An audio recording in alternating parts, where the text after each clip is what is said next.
Rejoice, my friends, for Star Wars has finally been freed from the shackles of EA. No longer will we watch the franchise be milked in live service trash that seeks to be more exploitative than the Empire.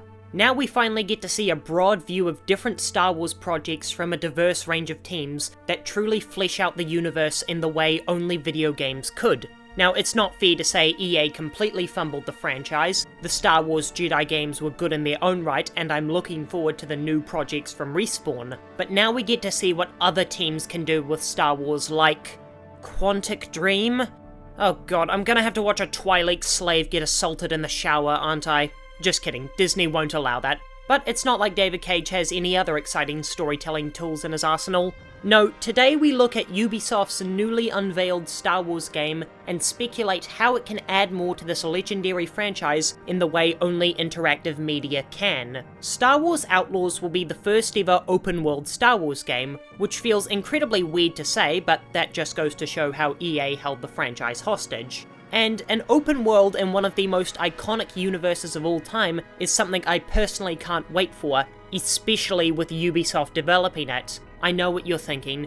Ubisoft? Their games suck. They have no soul, it's all copy-pasted objectives with no cohesion. Why would I want to play a bland Star Wars game from them? Your points are fair, if not a little harsh, but there's one aspect of the Ubisoft open world that's overlooked by gamers, because it's not an important part of open world design, but in Star Wars it's near essential. World feel. Now, world feel is a term I just coined as I couldn't think of an alternative phrase. World feel is how an open world feels in its moment-to-moment gameplay. I wouldn't call it atmosphere exactly, more how it feels to walk around in the world. For example, Tears of the Kingdom doesn't have a particular world feel, as it feels very gameplay driven by its design, which is good. Meanwhile, Red Dead Redemption 2 has the best world feel because of things like its scale compared to your character's speed and the minute details surrounding every location.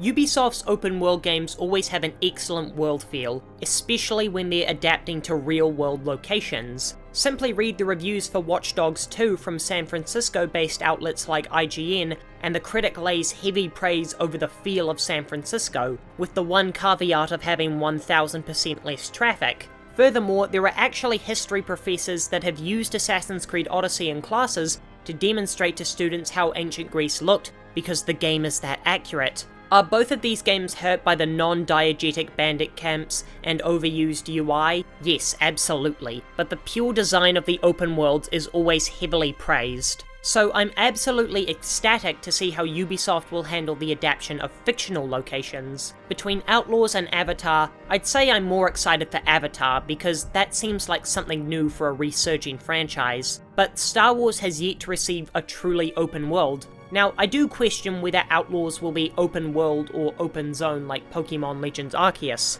I'm not thrilled about constantly going through loading screens and ship animations to get anywhere, but if each planet were about the size of White Orchard, then I feel that would be alright. Speaking of planets, I'm thrilled to finally see Star Wars from a go-anywhere perspective. I'd say that 10 planets would be about as high as I'd want to go, otherwise the game might feel diluted. While I'm disappointed that what appears to be Tatooine is shown, as we really needed our 10th visit there in half as many years, we will finally get to explore Tatooine rather than just see it. I'm far more excited by planets from the sequel trilogy shown, namely Kamiji and Canto Bight. Now, is it disappointing that the worst scenes in the sequel trilogy take place on these planets? Yes. But I'm thrilled to see that Star Wars Outlaws isn't constraining itself to the original trilogy planets and some new planets. That's not to say I'm not excited for new planets, but planets like Cobalt and Jeddah felt like reskins of other established planets rather than their own unique thing.